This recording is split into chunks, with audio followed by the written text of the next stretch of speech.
you're having a nice day. We are going to harvest our marshmallow plant. And give me just a minute. I'm going to try to put this on a tripod so that I can be hands-free while we chat.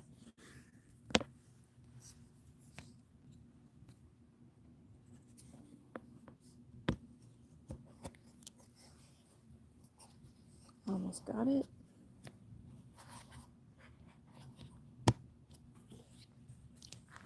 And let's see. Let's see if I can see what I'm filming here.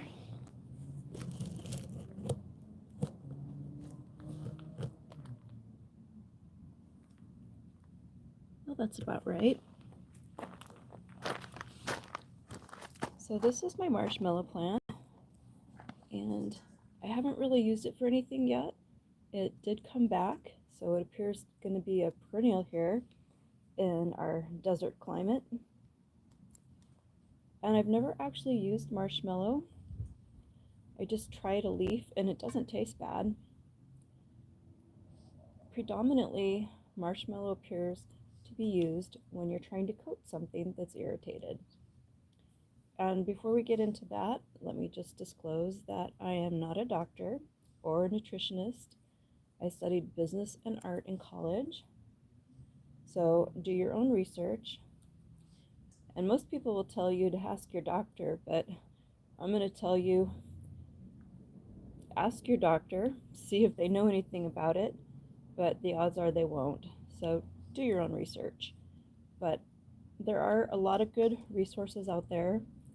I first heard about marshmallow root from watching Heidi on the Rain Country channel, one of my favorite homestead type channels. And so as a result of that, I have been trying to grow a lot of herbs. And so far my best resource that I have is this book my friend Julie gave me by J.J. Purcell. Let's make sure you can see it. It's called Master Recipes of the Herbal Apothecary. And she has a lot of recipes. Now, to use marshmallow, you're going to have to be able to combine it with some other things. But she has recipes for digestive discomfort, for throat lozenges, for cough medications, and for ulcers, believe it or not. This is beneficial for dealing with ulcers. But predominantly what marshmallows does is it soothes, it coats. So like if you had a sore throat, it would be beneficial. I think the first time I try using this, I'm going to actually make a tea with it and see how it affects my throat. See if it makes my throat feel more comforted or coated. But to start, I'm going to harvest it and dehydrate it, because that is the best way to preserve herbs. Once you've dehydrated them, you can use them in other recipes. You can use them in tinctures, in teas. And the only caveats I saw to using marshmallow root, if you're taking lithium, it might increase lithium. If you're taking diabetes medication, it might drop your blood sugar. So apparently marshmallow has a blood sugar lowering action, and it may also thin your blood. So if you are on blood thinners, you wouldn't want to use this. If you're about to have surgery or recovering from surgery, you wouldn't want to use this.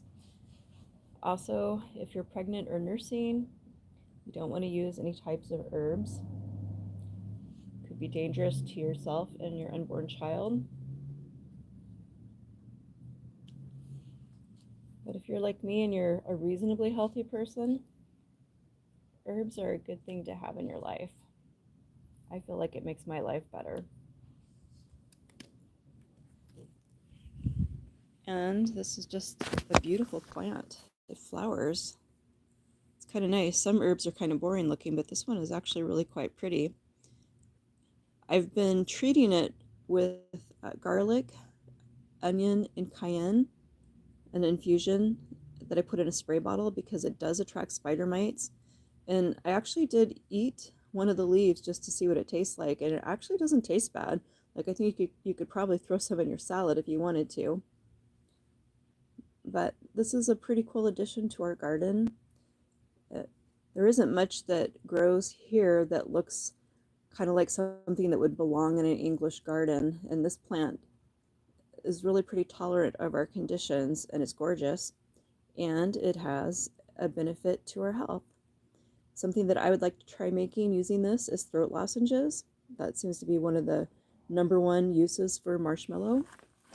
And also, I would like to try making one of the cough syrup tinctures using the marshmallow and the mullein in it. And I'm thinking the fact that this coats, it may actually be beneficial in like a homemade hair conditioner. That's one of the many things that I'd like to use. So I'm kind of thrilled that this plant took off so much and I'm going to be able to harvest so much of this marshmallow, because I have a lot of things I'd like to try to use it with. And I'm just wondering if you've ever tried using marshmallow, if you can tell me about your experience with it. Most of the people that I follow have used it for a sore throat.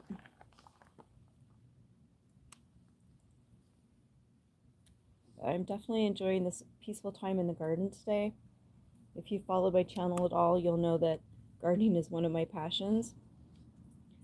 And a lot of what I grow living here in the desert is medicinal herbs, culinary herbs, and whatever food type plants I can get to grow, including fruit trees.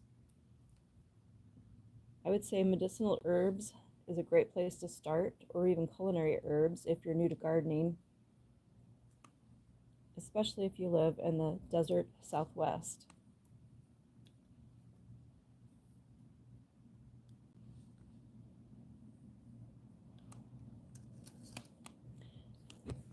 Would you like to have a little tour of the garden? Let's do it. Let's walk around and let's see what else we have out here that you find interesting. This right here is some clary sage. It has a really furry leaf, and it seems to be growing quite well here. It's my first year growing clary sage. I believe these will flower eventually. We don't have any flowers yet, but it's doing quite well. I have spearmint all over the place. This right here is stinging nettle. Stinging nettle is a powerhouse of nutrition, but don't touch it. You'll burn yourself. Oh, here, it looks like I have a comment. Hold on, let me pull my phone out of this tripod. Just one moment here, bear with me. And if it makes a noise, I apologize. This is not my best skill. There we go. Amy. Oh, your name is Lelani. Hi. Thanks for joining the channel today. So we were looking at our stinging nettle. We have a giant squash growing in this garden. Look at this. Is this crazy? And it kind of mixed. I had saved seeds, and I had been growing delicata and spaghetti squash, and it seems to have combined and made an interesting, quite delicious squash. Spaghetti squash is kind of stringy like spaghetti, as the name implies, but this combination of the squash, it's actually very kind of buttery. It's really good. And here's one setting on down here. You can see we have to really watch our plants here because everything is trying to eat them, right? So another medicinal herb in the garden that's just starting to grow back, I harvested already, is yarrow. This yarrow is amazing. Oh, you're so welcome, Lelani. Thanks for joining us. Hope I said your name right. We have some horseradish here. It was kind of getting wasn't getting any light because the squash was going so crazy. I trimmed some of the leaves back so you can see the squash is actually growing all the way over here into our tomatoes and our tomatillos. And we have some little tomatoes sitting on back there, right in here. Super good. And I really, really hope we get tomatillos because I love them. They make great salsa, but they actually have kind of a strawberry rhubarb flavor. And I think they're pretty delicious when they're really ripe and sliced in your salad. This is a blackberry. This has to be planted. Oh, you like my garden? Thank you. I appreciate it. I love my garden too. Gardening is something that makes me pretty happy. This is my lonely quinoa plant. And it's our first try with quinoa. And you can see the spider mites are hitting this. I need to spray it with my garlic, onion, cayenne pepper spray. But it's kind of an experiment. Some of our things got off to a late start here only because it got so hot. It was too hot to put anything out in the garden, right? Because things sunburn or they just die in our heat. We had a week of 120, which was pretty awful, but it looks like the quinoa is actually trying to put some flowers on, so we'll see. And actually in multiple locations, so this could be promising. We'll just have to see as we go into fall if it continues to put on a large head of flowers or what it does, right? I love quinoa.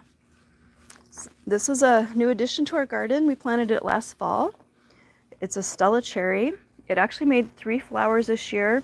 Most of the fruit trees won't produce any fruit for 3 to 5 years. I have a feeling that we're probably going to get 1 or 2 cherries, maybe 5 next year possibly. This right here is a rock star. This is our Anna apple. It produced lots of apples for us, and it produces early, which is great because if you have a tree here with a lot of fruit on it in the heat of the summer, it really taxes the tree. And so the fact that this apple blooms early and puts on apples so that we can harvest them, say like in the June time frame, you know, right before the real intense heat hits, really beneficial. The apples start out like Granny Smith, they're green, but as they turn ripe, they get yellow with crimson streaks, and they actually taste like apple pie raw. Amazing apple, I highly recommend it. Over here we have some pomegranates, and our pomegranates, this actually had a lot of pomegranates on it, but it split, or the pomegranate split because we had such intense heat, but we do have a few that survived, and we've put bags on them because unfortunately the critters were eating them. I kind of think it was tag team with the rats and the birds. But look at this. I'm so happy that some of them did not get eaten and did not crack because pomegranates are so wonderful. I love them. Over here we have an almond tree. We've already harvested the almonds. We did have problems with the leaf-footed beetle this year. And what's unusual about this is usually the leaf-footed beetles go for the pomegranates. And so, ooh, it's actually setting on more flowers. Can you see that up there? Yeah, that's cool. You might get some more fruit up there. But the leaf-footed beetles normally try to lay their eggs in the pomegranates. So we were tuned in and we were keeping them off the pomegranates, and they had slid over here to the almond tree. And unfortunately, we didn't know what their larvae looked like. The larvae, when they laid them, actually looked like extruded plastic. So we had perfectly normal looking almonds with something that looked like extruded plastic. And we were breaking it off and, you know, trying to figure out what it was. And unfortunately, they kind of like, it's almost like they have a proboscis or something, and they actually get into the almond and they start pre-digesting it. So if you crack your almond open and these leaf-footed beetles have been on them, they will start pre-digesting it, and so your almond will feel kind of slimy. So that was pretty disappointing because we actually had quite a few almonds, and unfortunately we had to toss them. Once they start pre-digesting your almonds, even if it's only in a small spot, you can't actually eat them. So next year we will be using something called orchard spray, which is one of the more planet-friendly things out there. It has a combination of Bacillus thuringiensis. If you're a gardener, you've probably heard of that. It's the same bacteria that is in mosquito dunks that you put in ponds of standing water, and the bacteria will actually eat the skin off the larvae of insects. I know that sounds kind of gross, right? But that's how it works. And it also is combined with a chemical that's pulled out of daisies. So that is about as safe as you can get when you're combating really nasty bugs. And this is our lemon. Our lemon tree has almost died on us twice here. Once it got a virus, the mosaic virus, and they say you're supposed to actually pull these up and burn them if that happens. We, believe it or not, treated ours with ivermectin. Yep, once a week I watered it with ivermectin. Then after a while I went to every other week, to every month, to every other month, and finally our tree recovered. But this year the heat almost got it. So we are getting some lemons, but they are quite small. But when you had a year like this, you just say thank you. Actually, I say thank you anytime I grow something in the desert. Right here, this fig tree is a superstar.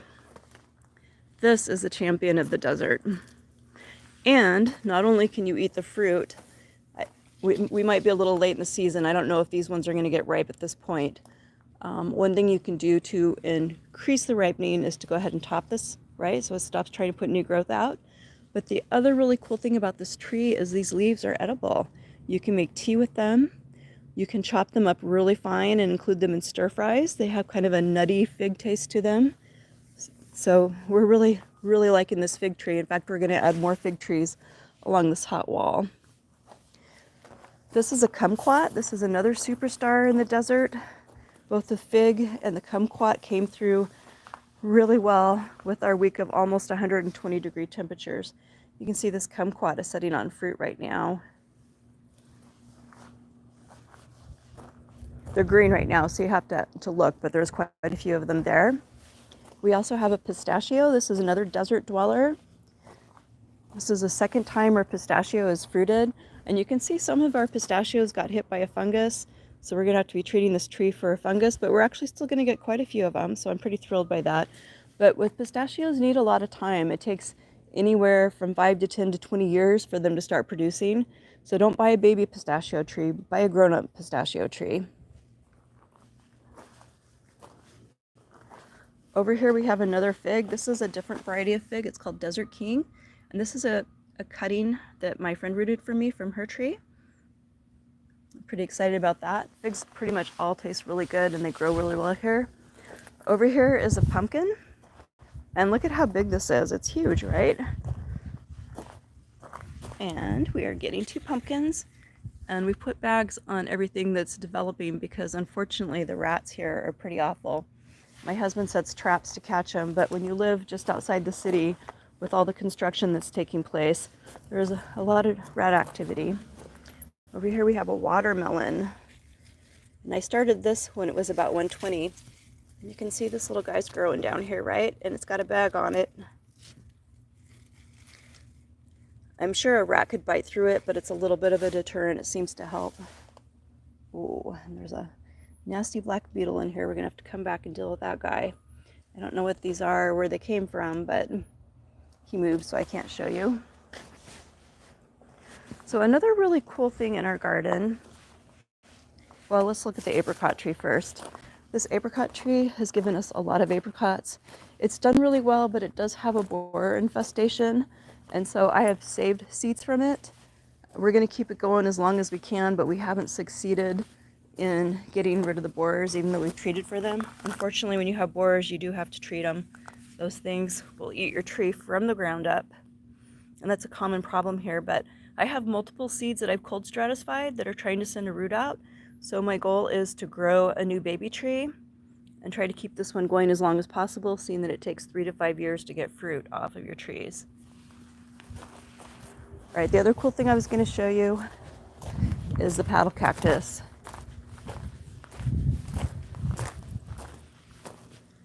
This right here, these leaves on these paddle cactus, they're super delicious. You have to peel this outer green off and don't touch those things right there. Believe it or not, those have spines in them.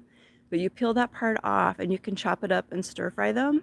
They're really good, especially with garlic. And if you like meat, you can add a little meat to it too. But they're really, really good. Kind of reminds me of a cross between spinach and collards. I love them in stir fries with quinoa. But they make a fruit. They actually make a paddle cactus fruit.